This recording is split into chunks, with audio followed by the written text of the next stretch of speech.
Jeff Scheetz, Vyper, Monster, Jeff Scheetz Band. Frank Campobasso, Fortress, and Nasty. Shawn Pores, Sons of Rex, Outhouse. Ted Forshe, Martyr, and Forshe. Marshall Strong. Havoc was the first band, Grimace, Mooncalf, Uncertain Future. Yeah, that was in Pamper the Madman. Patrick McBride, Romeo Slam, and Paved in Skin. Curtis Andersen, Forced Entry, Nasty, then Last Lap.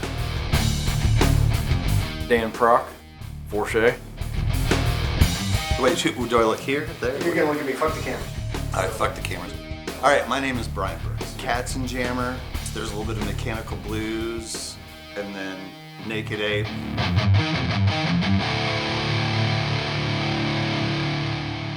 So I grew up in a small Iowa town, so music wasn't necessarily a big deal, right? We were in the country, we lived in the country. The first time I remember hearing music that was really cool was my cousin, who was a little bit older than me. She said, hey, you know what, have you heard of Alice Cooper? And I was a little kid then, very little kid, and I'm like, no, who's she, you know? And she's like, come in. And we went into her room, and we had to leave the door cracked open because she could not let her dad hear her listening to this, because that was gonna, you know. So we listened to the Alice Cooper Killers record, really low, really close to it. That was my first real experience with what I consider really hip music, you know, before it was a lot of, you know, pop and Beach Boys or whatever. So that was really the first time I, you know, remember hearing music that I was like, well, this is pretty cool. I was introduced to music when my mom would clean the house. She would put on an Elvis Presley album, and the television with the big stereo speakers would just boom, boom. And Elvis with the thumping would be going, and Mom would be dancing, you know, vacuuming the house, and I'd be like, this is pretty cool. This is very cool. So that was my first real taste of good rock and roll. I was introduced to music by my mom's high school friend, managed the Mandrell Sisters and John Conley and Bill Andersen, which were all big country acts a long time ago. Wow. And kind of, you know, I didn't like country music, but I would go to shows that would come through town that he would, you know, like, hey, you can go see this show, and was fascinated by the live show and all the stuff that went with it, those women threw their bras at country artists too back then, you know, and stuff like that. So it was like, this is crazy, you know, the drinking and everybody having a good time, and that was kind of how I got introduced to it. And then I was 6th grade, and then one of my friends brought his drum set to school and played Wipeout for the music class, and I'm like, that's what I want to do. I want to play drums. So went to the music store and got the big old suitcase with the snare drum and joined 6th grade band.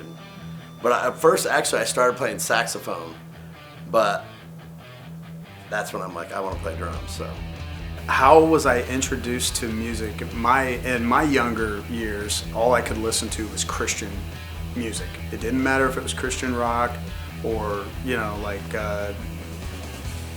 barbershop quartet type stuff. That's the type of stuff I could listen to.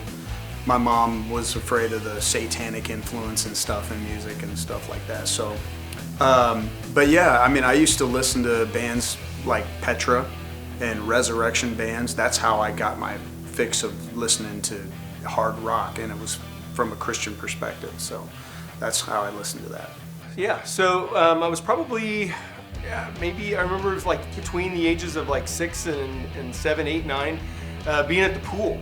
And you know, the radio was always on. It was always a big part of like kind of what was happening. Well, a lot of those things that were hitting me, it was all about like there was a lot of pop music, right? And a lot of pop music in my thing, because I mean, all we had really was radio, you know. And now we did have, at least in my home, you know, we had radio. We also had a record player, but you know, mostly my parents. It was my parents' stuff that you know I'd be listening to. And my dad was real big into Billy Joel and Neil Diamond, and you know, my mom Barbra Streisand, and you know, Linda Ronstadt. And so, you know, I would hear a lot of that stuff that would be playing.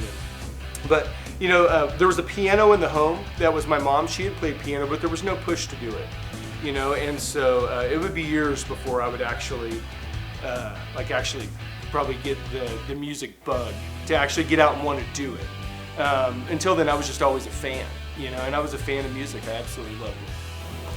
I was introduced to music very young. I was born in 1970.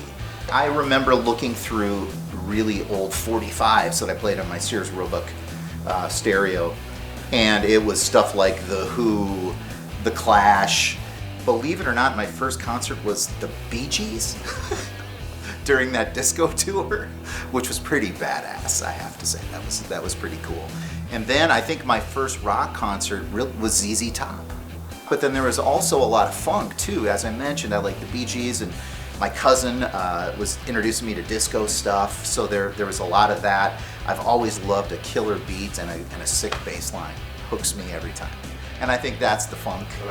Yeah. That's the funk. But you mix that with a sick guitar, that would always move me.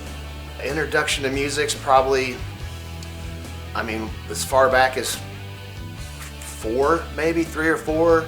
In the first house I can remember living in, I do remember a lot of all the radio hits. I knew Elton John. I knew the stuff that was on Q104. Like, I remember being a kid in the 70s.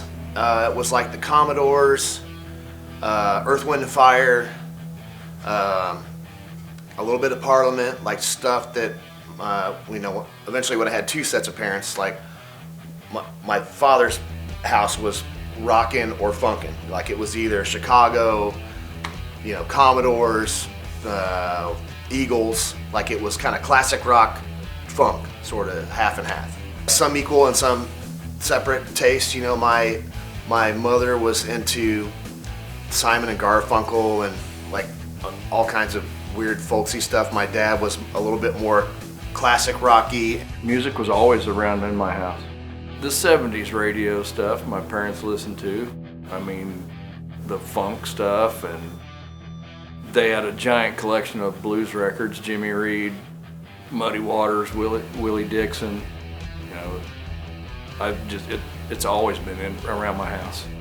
From the time I was a baby, I'm assuming.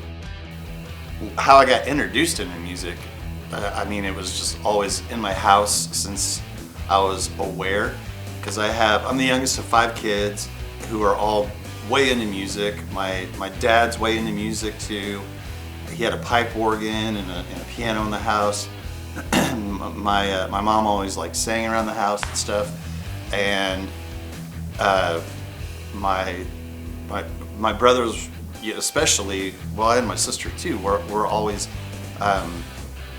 really cool about letting me and my brother that's closer in age to me, like so the upper echelon were always really cool about letting us go in and listen to music with them. I don't know why they never kicked us out. You know, I wasn't that cute of a kid that they were like, oh, we gotta have him in here. But they would just let us come in and just hang out with them and just listen to music, and it was just, you know, they had big stereos and a lot of Led Zeppelin, a lot of Queen, a lot of, you know, old Elton John, a lot of Kiss, big time. You know, because we had like the Kiss records, which was so stupid. We would like tear them apart so we could hang them up on our walls and just have the record in the sleeve, which my brother's Dave still has, the one that's like closer in age to me. But yeah, so we were just always addicted to it. And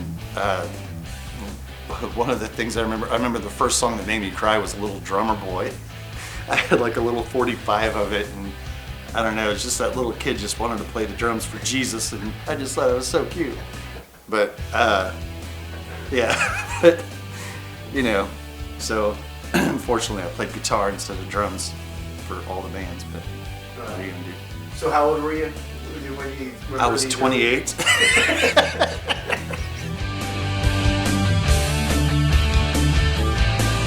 I think my early love for music really made me think I could maybe play.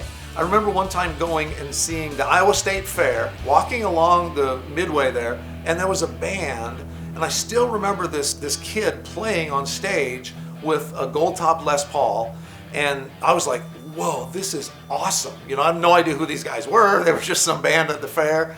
But I remember thinking, I think I could do that, you know? And that probably is what steered me towards wanting to play guitar. I remember that still to this day vividly. So I wanted a guitar, and when I was about 14, I got a guitar for Christmas. So I got a cheap Les Paul copy from the Sears catalog kind of a thing, electric guitar. And it was really hard to play, and it didn't play itself, so I just stuck it in the closet, basically. I quit, basically. So it wasn't until 2 years later that I said, you know, I'm gonna take another stab at this and maybe see if I can figure this thing out. Because the whole time I was still into music, I was hearing things and go, man, I'd love to do that. Then I got the guitar out, and really, once I started playing, that's all I did. But my biggest influence was Randy Rhoads, right? Randy Rhoads was my deal, you know. Loved all the other guys, loved Eddie and stuff, but Randy was really my thing. And then I really got into Night Ranger. So Night Ranger, you know, I really liked a lot of guitar, but with also really hooky songs and killer vocals. That was kind of my thing, you know. I wanted all of that together. Wasn't as much into the heavier stuff at the time, like Priest or Iron Maiden. Once again, totally cool, but I liked something a little bit catchier. So for me, it was definitely Randy Rhoads. And then I started taking guitar lessons, and my guitar teacher turned me on to other things like B.B. King and blues, and I started really listening to the blues a lot. Larry Carlton, he gave me the 335 album, and I'd never really listened to jazz, you know, I'd never heard that kind of stuff, and he's like, oh man, this will blow your mind. I'm like, whatever, it's old people music. But I listened to that and I was like, oh my gosh, I remember going back to him going, can you teach me how to do this? Because I want to play, you know, the playing was always the thing for me. I always drawn to like really good players, basically. I was introduced to music that really impacted me when my parents had season tickets to Starlight Theater, and they took me front row to see Buck Owens and Roy Clark. And their guitar had to be 8, 7, 9, whatever year that it opened. I was young. I was a pup, and I remember just staring at their guitar playing. Just staring at their guitar playing, just amazed by this guitar playing, what was coming out. That was my first impact of music really hitting me hard. And I got a guitar after that, and I always wanted to play guitar, but I play guitar to this day, but just enough to write music, you know. I'm not a guitar player. It was all about that same time. I started watching like Don Kirshner's rock concert at night. And then Kids Are People Too was a Saturday morning show, and I saw Cheap Trick on there and Kiss on there, and you know, and I saw one of those where you could get like 10 records for a penny. Signed up for it, you know, not being of age and not knowing they were going to send me a record once a month that I was supposed to pay for, and my mom got in a lot of trouble, and I got in a lot of trouble for it. But I bought a bunch of Kiss records then, and you know, that's how I got into rock and roll basically. And you know, I grew up in St. Joe, which is north of here, but we could still get KY 102 there, and, you know, so that's pretty much it till, you know. And my dad was really into music and took me to concerts too, so that was the opposite end. It was more, he was a big Marshall Tucker Southern rock fan, so, you know. Yeah, no, it's not. It's just two things that the two things that I was really exposed to early on, I never was interested in at all, but I liked what they were about. So, and then once I found the genre that I liked, which was rock music, but it all bleeds together sometime or another. But I had a lot of influences in the Christian music scene, obviously, because those are the bands I listen to. But probably the biggest influence for me musically, even now, was Foreigner and Lou Gramm. I mean, I have like a core of like 4 lead vocalists that I love and that I always, try to emulate a little bit. But Lou Gramm is just the one that had the most influence on my style. I'm not saying I sound anything like him or ever did, but that's the voice that I wanted, that I wanted to sound like. Yeah. So, my dad was a big Pink Floyd fan, so they would listen to some class. When I was at his house, I was exposed to Pink Floyd, Black Sabbath, Foreigners and stuff like that. So, but for the most part, I listened to mostly Christian rock music until I was kicked out of the house after graduating, and then I got into playing what I wanted to play. Probably some of my earliest interest in music was ABBA, but it was also Cheap Trick. I remember when Kiss came on, and like they did something live on TV. It was like in 1976 maybe, and I remember I Want to Rock and Roll All Night, or Rock and Roll All Night, and I just remember that, and I was watching it with my mom. Michael Jackson, when he came on Motown and did Billie Jean, I remember just like, those are all things that just impacted me, right? And it's like even now, it's like I get goosebumps, and that's what music has always done for me. It's always been just that. It's never really. I have my genres that are my favorite, right? But if I can feel the energy, the tension and release, then it's like, man, I'll listen to just about anything. I remember. Elton John being on the radio, Kansas, and ABBA, was kind of a thing. And my parents were really into like Barbra Streisand, Neil Diamond, all of that stuff. Barry Manilow, Linda Ronstadt, So those were a lot of the things that I was getting. But I wasn't like really a fan of any particular band, but like songs would come on, and I was really digging that. And one of I think like the very first album that I had actually gotten that I like just listened to over and over was actually ABBA. With the song Dancing Queen, of course, and then with that Fernando, like just that whole album, I just absolutely loved it. I loved the production, I loved the sound, I think what really attracted to me was just like the inflection of the vocals and the production of it just kind of really was kind of hit me. But, before that, it was all about the radio, man. And, there was that spirit of the radio long before Rush ever sang about it. I was introduced to music very young. I was born in 1970. So, believe it or not, my first concert was the Bee Gees during that disco tour, which was pretty badass, I have to say. That was pretty cool. And then I think my first rock concert was ZZ Top. And I was actually born and raised in the Twin Cities. So I'm a transplant from there here into Kansas City. So your mom was the one taking you to these early concerts? Or? Yeah, my cousins and my mom, and I always loved singing and performing. I mean, I remember looking through really old 45s that I played on my Sears Roebuck stereo, and it was stuff like The Who, The Clash. It was rock. It was definitely rock, but then there was also a lot of funk too. As I mentioned, I liked the Bee Gees, and my cousin was introducing me to disco stuff, so there was a lot of that. I've always loved a killer beat and a sick bass line. Hooks me every time. And I think that's the funk. That's the funk.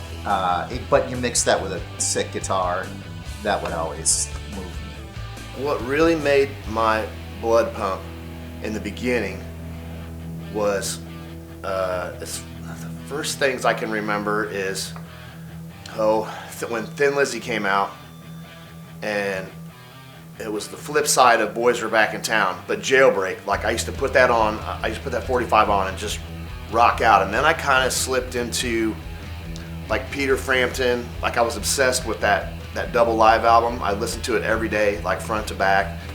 And then of course, like every other musician, like once you hit the Kiss phase, it's just all Kiss all the time, 100% of the time. But before that had happened to me, when I was at my mom's house, I basically, you know, we were latchkey kids, right, like everybody else. So you wake up in the morning, you make your Fruity Pebbles, and I would put on the Eagles album that starts out with James Dean. It's the white album cover. I'm a huge Eagles fan. I can't remember what it is. So I plopped that album on. It was their first kind of big album, and that was my morning soundtrack. And then like the afternoon soundtrack was the Bob Seger album, you know, like with Hollywood Nights. Like that's kind of. But what really got me excited was Kiss, Peter Frampton. And then, you know, like I said, once I went into the Kiss phase, I was just there until I discovered, you know, Van Halen. I was just all Kiss for like, I don't know, 3 years or something. I got into this thing where I was listening to a Live 2. I probably told this story before, but every night when I went to bed, I listened to Kiss Alive 2, and I put the record on, and I'm going to bed, and I close my eyes, and I'm just picturing that's me, right? Like that's me in front of the crowd. Like I started doing that, that would have been, I don't know what year that was, maybe 76, 77, something. So that was, I mean, I guess maybe I related to Paul because he was the singer. I don't know that I really latched on to one member of Kiss. I was like, it was more of a whole thing for me. But I guess Paul, because he was the singer. You know, that's what really got me going for that little section there. Like I said, until 1979 or 80, when I started discovering Van Halen, Iron Maiden. Like then I just went that way, and then Motley Crue came out in '82 or whenever that happened. Like it was just. Yeah, they were fucked up. They were like superheroes, man. Yes. Oh, and and the stages and just all the stuff. Yeah, I was nothing but Kiss for a few years there. My personal inspiration was Kiss. I mean, it wasn't at everybody's, I think. When we were kids, they were like, you know, cartoon characters or comic book heroes, you know. So it was Ace Frehley from the beginning. Matter of fact, the first album I ever got was Destroyer. I got for my birthday when I was 8 years old. Wow. And the first album I ever bought was AC/DC, Let There Be Rock. So both of those, I still have copies of both of them. Still listen to them, but probably once a week. Ritchie Blackmore, Deep Purple. That was the strongest one. That and AC/DC when I was a kid. The list is the same for everybody, I'm sure. Van Halen, the early Ozzy stuff, Sabbath before that, you know. But mostly Deep Purple. I mean, we structured Forshe very similar to Deep Purple anyway, with Mike playing keys. That was planned. I don't know if Ted knows that, but that was planned. Rock and roll, yeah, 100% rock, and Little German Boy. Yeah, I mean, of course, rock. You know, it's like it just there was the energy to it. You know, even not knowing probably how to speak or anything. It's like just listening to it, just knowing that there's something there. And of course, with Kiss, it's like you have the whole like they're superheroes or whatever, kind of thing with all of that. So that was great too, and they were writing good songs and actually, most of them actually playing on the records back then. They weren't like a commodity or whatever, or it's like, okay, well, we're just gonna focus on the bottom dollar and all that kind of crap. But yeah, it's like I had like one of those like Playmobil record players that had a speaker on it, and I remember when everybody else would be at school, and my mom was a stay-at-home mom, and I would just like go sit in the dining room, like on the floor, and play whatever album that whoever one of my brothers would let me have. And I still remember like how the album smelled and everything, and like how crappy it sounded on that little thing, but it was still like, oh, there's something coming out of this that's so cool, But I never really thought about, other than I did want to play drums back then. Again, Little Drummer Boy. But like I did the thing where I took like, you know, the trash can, dumped everything out of it, and like made a makeshift drum set and just hit stuff. But yeah, it just I wanted to always like add to that sound and figure out like, okay, this is so cool.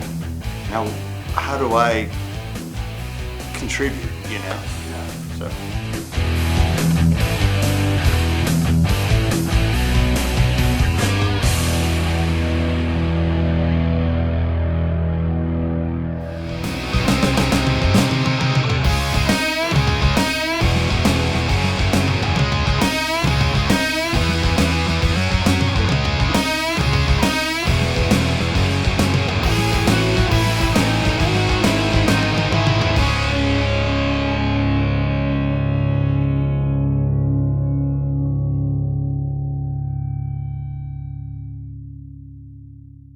My name is Brian Brooks. And once again, that's just regular spelling, B-R-O-O-K-S. I just want to make sure. No, it's B-R-I-A-N.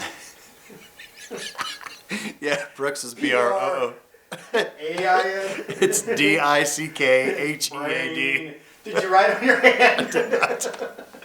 No, so the last name, yeah, B-R-O-O-K-S. Okay. And the bands you're talking about today, from that. Well, if we're talking 80s and Originals. 90s, it would be, again, Little Drummer Boy.